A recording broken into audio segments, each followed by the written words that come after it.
So I'm bringing back an old series here. This is China Mission 4 but harder. So this is a series where we take missions and we make them harder than they should be. Now this challenge here is a challenge that was done by CNC HD originally.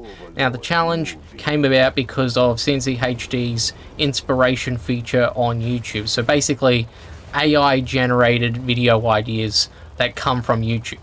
Now the challenge for this one is called no base building, so we're not allowed to build anything, and I'm doing the exact same thing as CNC HD, where I've sold off all of my Chinese buildings and we're moving our overlords and helixes into position to deal with wave 1.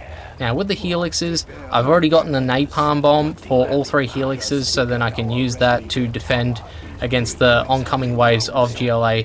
Basically the aim of the game is to stop all the GLA forces from going from one side of the map to the other side of the map, so this is an AOD type mission. So I've got to stop every single unit. I can't let one unit cross, otherwise we lose. Now I'm getting my nuke cannons into position. I don't need the nuke cannons for wave 1, so I'm going to move them into position for wave 2. And I'm just double checking that my red guard does not have capturer buildings, because that is an upgrade that is like sort of like pre-bought, but you got to sell off the barracks before it can actually finish purchasing the upgrade. So right now we've got all 3 helixes. They're napalming the spawn point of the GLA vehicles, and we're going to get our overlords into position, and I want these guys to actually force fire at the spawn point as well, basically taking care of a lot of these GLA enemies before they can even get a shot off on me. So for this challenge I have added in one extra rule here, and the extra rule is I cannot occupy any GLA vehicle. So the nuke cannons do come equipped with the neutron shells, so the neutron shells can disable those GLA vehicles, and I'm just adding in that extra rule where we can't use our red guards from the troop crawlers to occupy those GLA vehicles. So we're just utilizing Chinese vehicles to get the job done here. So here comes the wave of GLA units, and as you can see, the napalm from all 3 helixes is going to be enough to deal with most of the GLA units. I still have those 2 overlords right behind to serve as backup, and I do have my battle masters and Gatling tanks even further back, just in case we actually get any bikes or buggies that try and cross by from that section. The thing with the weaker units is I don't want them to really engage too much with the enemy, because I don't want to take heavy losses. So I was sort of trying to play this in the same sort of way that I would do my deathless challenges, just trying to take as few losses as possible, or no losses if that was even possible. So yeah, I tried to approach it in a deathless sense because I do want to come back to this mission and do it deathless as well. Now with our nuke cannons, I do have these guys equipped with the neutron shells right now, and I'm just going to force fire, and that's going to be the spawn point for the wave 2 GLA units.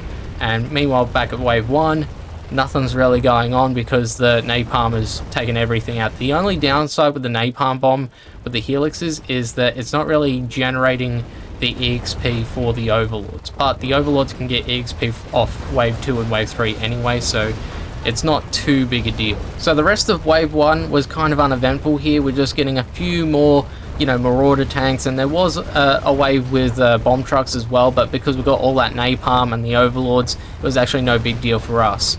So the next real plan here is to get the overlords and the helixes over to where my nuke cannons are for wave 2. So with wave 2, I can't do the same strategy because there's going to be quad cannons in the mix for the rest of the waves. So if I do try and napalm the spawn point, it does mean that I'm putting my helixes at risk, depending on the number of quad cannons that come from each little wave of units. If it's like maybe 1 quad cannon, it should be fine, but if it's like if it's 2, 3 or 4, then there's no guarantee I'll be able to survive with all 3 helixes if I was to napalm the spawn point.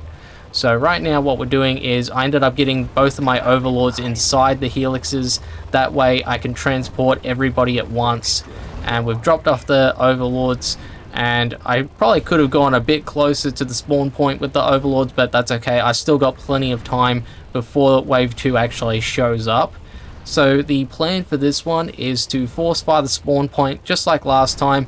Helixes are actually going to stay in the back, and I've got 2 helixes with propaganda towers instead of 1 with propaganda tower and 2 with Gatling cannons. And the reason why I've done it like that is because eventually we're going to separate our units because of wave 5 and 6. So if I have 1 helix with a prop at each position, then it means that the units there will get the healing plus the extra fire rate as well. So that's why I've gone for 2 props and 1 gat. So I got ready with time to spare, so I'm just going to keep force firing with the overlords and the nuke cannons until the GLA arrives. So with wave 2, I ended up making a couple of mistakes. So my first mistake is I should have been a little bit closer to that spawn point with my overlords. That way I could actually get a better shot on those units at the spawn point, because I ended up taking a couple of shots from those scud launchers and I had to wait on the nuke cannons to take care of it for me. So I did take a little bit of damage, but I ended up pulling back, going out of the toxins, and the speaker tower from my overlord is enough to get him back up to full health eventually. Now the other mistake I made was with my nuke cannons. So I thought that I had my helix with the prop center close enough to buff up all 3 nuke cannons, but it turned out that only the nuke cannon on the left was getting the buff from the overlord actually, instead of the helix. So I had 1 with an increased fire rate and the other 2 were just firing normally. So that was the other mistake, and I did take another hit from a scud launcher because again I was too far back and relying just solely on the nuke cannons to neutralize those scud launchers. So we did take a little bit more damage, but once again the speaker tower on the overlord plus the speaker tower on the helix can also heal up the nuke cannons and the overlords if we need that. So the rest of wave 2 kind of plays out normally here, utilizing those nuke cannons and overlords. So we're going to move on to wave 3. So wave 3, we transport our overlords with the helixes. That way we can get them to that bottom left corner much faster, because we're going to force fire that spawn point once again. Now this time round, the nuke cannons are going to get there a little bit late, because they've got to travel all the way from wave 2 to wave 3. So I'm just relying on the overlords to deal with the first couple of waves of GLA forces for wave 3. So it's going to start off with quad cannons and some bikes too, but I do have my helixes at the back, so I do have a good backup in case those smaller units come by. And I've also got my Gatling tanks and battle masters. I also have 8 red guards inside a garrison building too, so there's plenty of backups to back up the backup.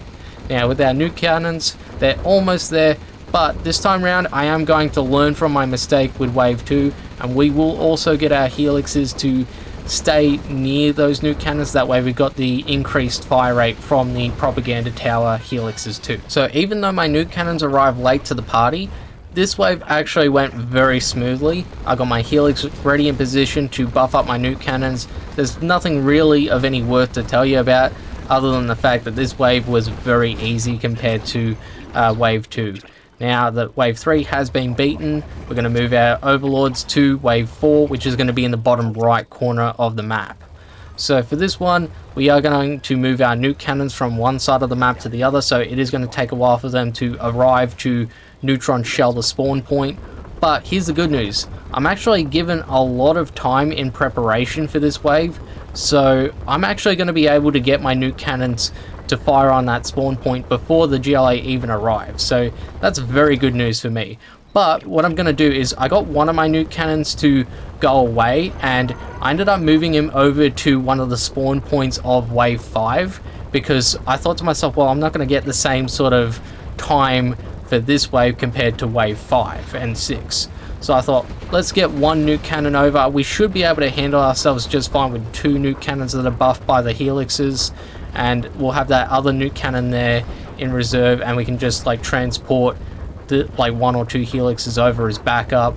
So yeah, that was my thinking on that, but it was actually a mistake me doing that, and we'll get into the reasoning why later on too. So wave 4 pretty much plays out the same way as wave 3. We're able to just get through all of these units just fine with the nuke cannons and the overlords, but there's one small detail here compared to wave 3. So wave 4 doesn't actually tell you when you've defeated the wave. So that means that my overlords and nuke cannons right now, we're force firing on an area that we don't need to force fire, and what happens is eventually there's a transmission triggering wave 5 instead. and that actually means that I'm kind of caught with my pants down here. I don't have anything prepped, ready to go. So eventually I get the transmission and I'm like, oh, okay, I better get my overlords in the helixes and we better get moving. Now, here's where my mistake came into play with the nuke cannon that's on the left. So with wave 5, the thing that I forgot about is that the start of wave 5 occurs in the bottom left corner of the map. So what had happened is I moved my nuke cannon to the second part of wave 5, not the first part of wave 5. So that was my mistake. But even if I had remembered to move him to the first part of wave 5, I probably would have lost the nuke cannon anyway to the number of quad cannons that spawned out from that spawn point, because there was 3 quad cannons. So they were firing on my garrison, so it was a good thing that was positioned there, but the third quad cannon got to my nuke cannon, so that is my first loss, and there goes my deathless run as well. So that's another thing. I am going to come back to this mission with a deathless run. I do think that this is possible deathless as well. So with the nuke cannons, I decided to move one nuke cannon to the bottom left corner, and I moved the other one into position for the other part of wave 5. So wave 5, the units will come from the position of wave 2, and they'll also come from a position that's a little bit south of wave 1. So I'm going to use one nuke cannon to be my backup for these 2 overlords as well. So once again, force fire the spawn point.